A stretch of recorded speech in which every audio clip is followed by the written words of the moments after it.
Dans cette vidéo, nous allons faire le cours concernant les racines d'un polynôme.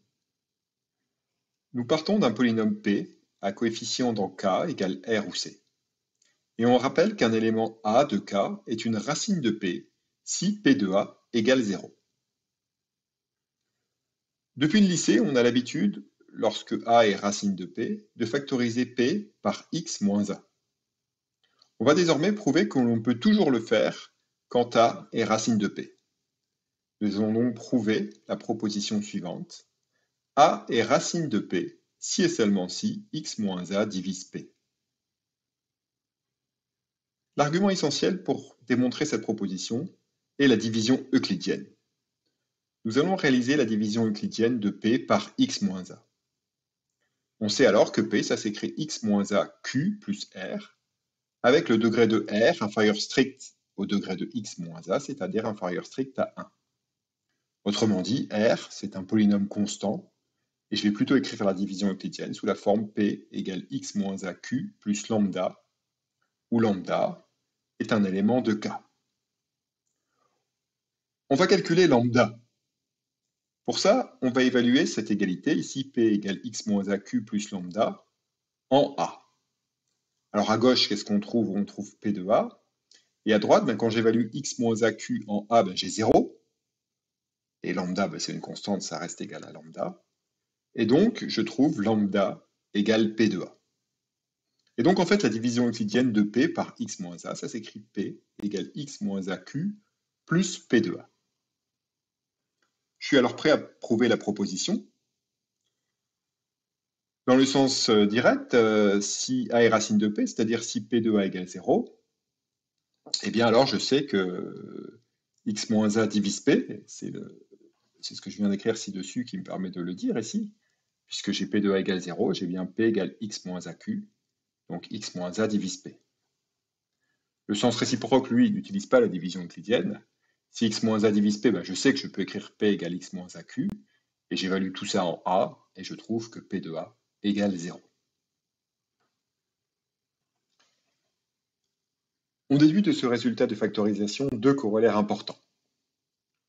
Le premier, c'est que si A1, A2 jusqu'à P sont des racines distinctes de P, alors le produit x moins A1 fois x moins A2 fois etc. fois x moins AP divise P.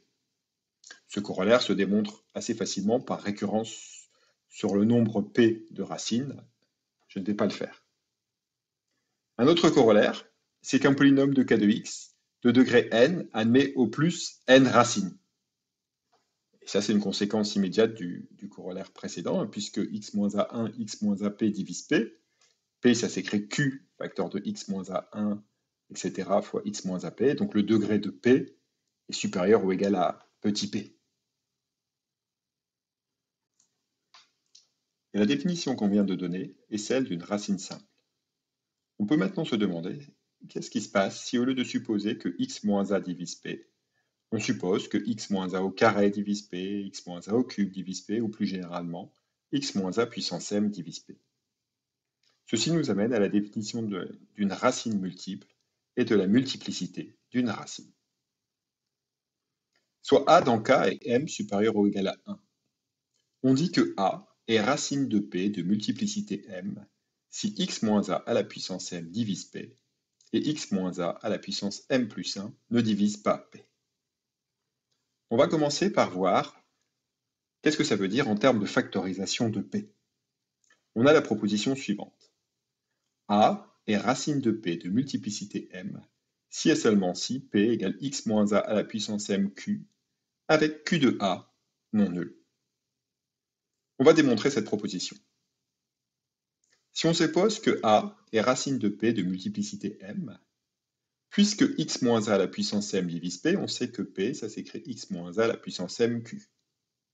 On doit juste justifier que q de a n'est pas nul, mais si q de a était égal à 0, bien q, je peux le factoriser par x moins a. Je peux donc écrire q égale x moins a q1. Et donc p, ça s'écrit x moins a à la puissance m plus 1 q1.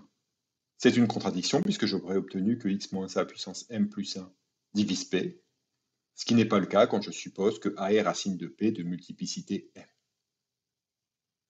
Le sens réciproque n'est pas plus dur. Si je suppose que P, ça s'écrit x moins a puissance mq avec q de a non nul, bah je sais déjà que x moins a puissance m divise P. Si maintenant je suppose que j'avais aussi x moins a puissance m plus 1 qui divise P, eh bien je peux écrire que P, ça s'écrit x moins a puissance m plus 1 q1. Mais je sais encore que P, ça s'écrit x moins a puissance mq. Je peux simplifier tout ça, et qu'est-ce qui se passe quand je simplifie dans cette égalité ici par x moins a puissance m? Eh bien ici il va rester q, et de l'autre côté il va rester x moins a q1. Donc j'obtiens q égale x moins a q1, et si j'évalue en a, bah ceci contredit que q de a est non nul. Et donc c'est pas possible que x moins a puissance m plus 1 divise p. Nous allons maintenant faire le lien entre être une racine de p de multiplicité m et annuler p et ses dérivés. On va démontrer le théorème suivant, qui est le résultat le plus important de ce cours sur les racines. Si je considère a dans K et m supérieur ou égal à 1, les propriétés suivantes sont équivalentes.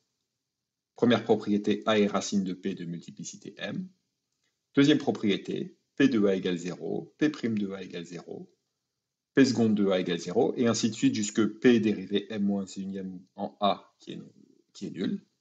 Et en revanche, la dérivée m de p en a, pm de a, n'est pas nulle. Pour démontrer ce théorème, nous allons utiliser deux outils. Le premier outil est la formule de Taylor pour les polynômes.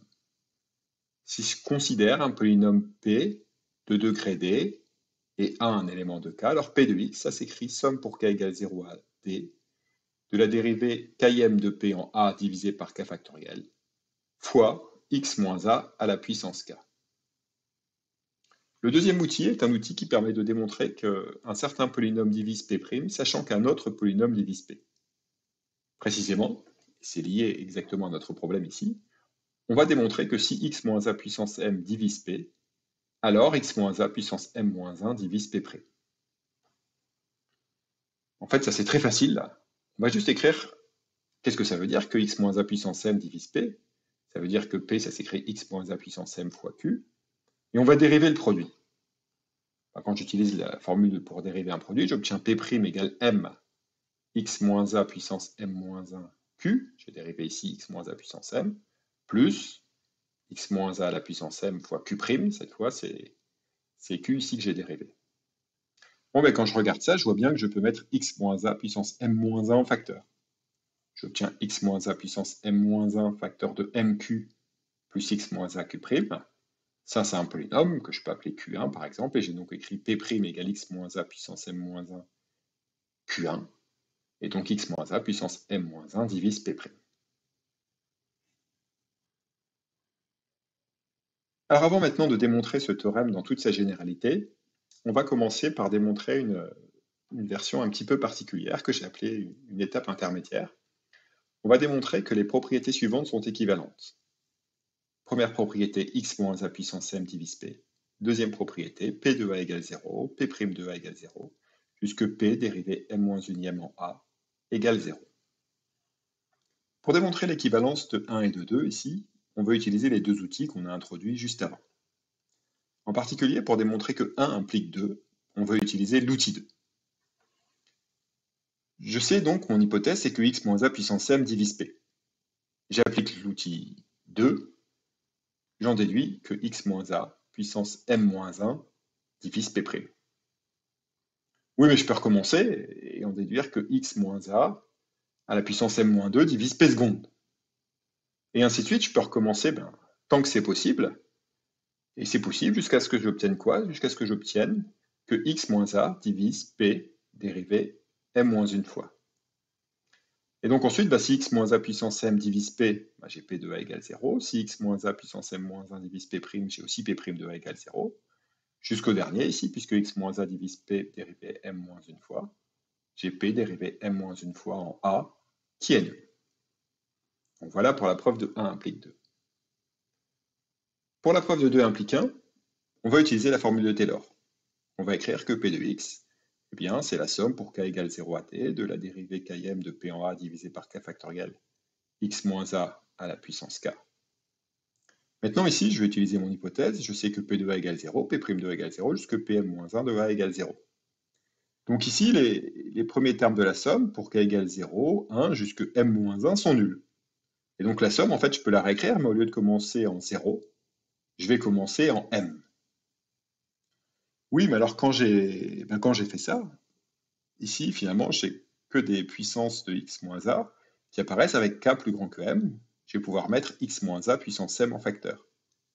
Et donc p de x, finalement, je peux écrire x moins a puissance m, somme pour k égale m jusque d, de la dérivée km de p en a divisé par k factoriel, x moins a puissance k moins m. K moins m, c'est bien positif, donc tout ça ici, c'est bien un polynôme. Et donc j'ai bien démontré que x moins a puissance m divise p. Je suis prêt maintenant pour démontrer le théorème complètement. Alors, on va commencer par supposer que A est racine de multiplicité m. C'est-à-dire que x moins a puissance m divise p, et que x moins a puissance m plus 1 ne divise pas p. Bon, ben, je vais commencer par utiliser le lemme précédent, 1 implique 2. Il me dit que, automatiquement que p de a égale 0, p' de a égale 0, jusque p dérivé m moins unième en a égale 0. Maintenant, je veux démontrer que p dérivé m en a, c'est pas nul. Ben, qu'est-ce qui se passe? Si je suppose en plus que p dérivé m en a égale 0, j'ai à ce moment-là P de A égale 0, P' de A égale 0, Pm-1 de A égale 0, et même P dérivé m en A égale 0. Je vais toujours réutiliser le lemme, mais cette fois dans le sens 2 implique 1. Et le sens 2 implique 1 me dirait que x moins a puissance m plus 1 divise P. Et ça, c'est pas le cas. Et donc, c'est que l'hypothèse que j'ai faite est fausse, et donc que la dérivée m de P en A n'est pas nulle. Démontrons maintenant 2 implique 1. À nouveau, on peut utiliser le lemme. Les hypothèses, ici P de A égale 0, P' de A égale 0, P dérivé m moins unième de A égale 0, m'entraînent par le lemme directement que x moins A puissance m divise P.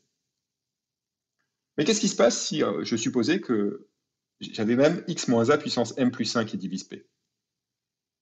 J'appliquerai le lemme à nouveau, mais cette fois dans le sens 1 implique 2, et j'aurai aussi que P dérivé m en A égale 0. Mais ça, c'est pas le cas. J'ai supposé que P dérivé m en A était non nul. Et donc, c'est que x moins a puissance m plus 1 ne divise pas p.